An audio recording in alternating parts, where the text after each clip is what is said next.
Good evening, everyone. My name is Jantz Arbon, and I am currently a third-year medical student at the University of Utah School of Medicine.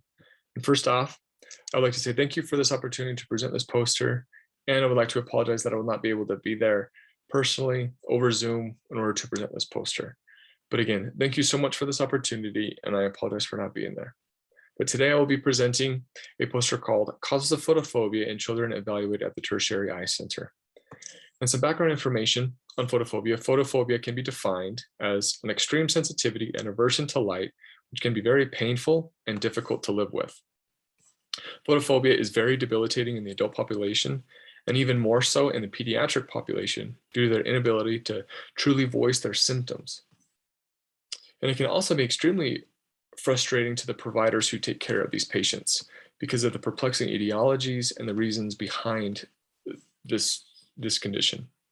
In a prior retrospective review presented at a NANOS annual meeting in 2009, showed 36 pediatric patients presenting with a primary complaint of photophobia. 25 of these children, which is 69.4%, left the clinic without a diagnosis.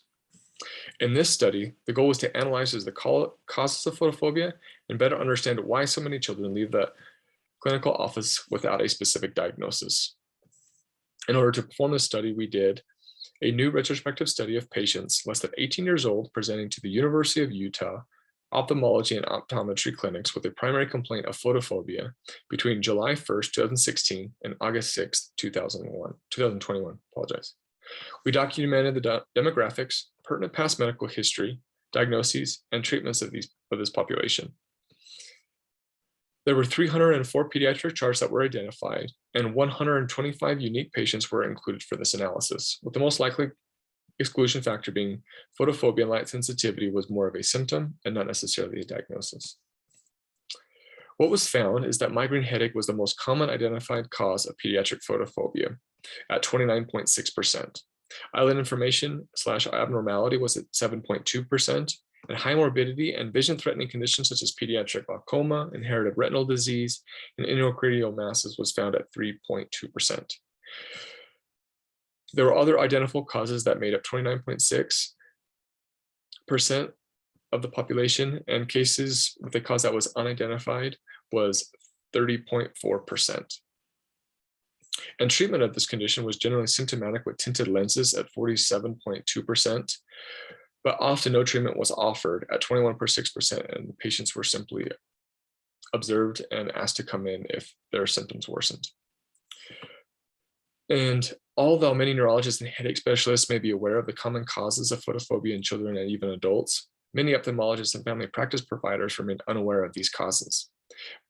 Migraine is the most common cause of photophobia that is identified at 29.6%, but approximately 1/3 remains without an identifiable cause at 30.4%. Because of this significant knowledge gap, we're currently developing a curriculum to teach providers how to address photophobia in their patients, which will be placed on the Moran website and available to all providers who are taking care of patients with photophobia. And how this is relevant to family med is that although this diagnosis is not a common one, is very uncommon, this diagnosis can be very difficult and very frustrating to the provider because of its uniqueness and its perplexing etiologies. And because of this curriculum that we are developing will help these primary care providers have a framework that will help them better investigate and better come up with diagnoses that will help these patients. And if these providers are unable to identify a specific cause for this photophobia, this curriculum will help them know where to send these patients in order for them to receive the best care that they can. Again, I would like to say thank you for this opportunity to present this poster, and thank you for the chance I have to work with you, and I hope to work with you again in the near future. Thank you.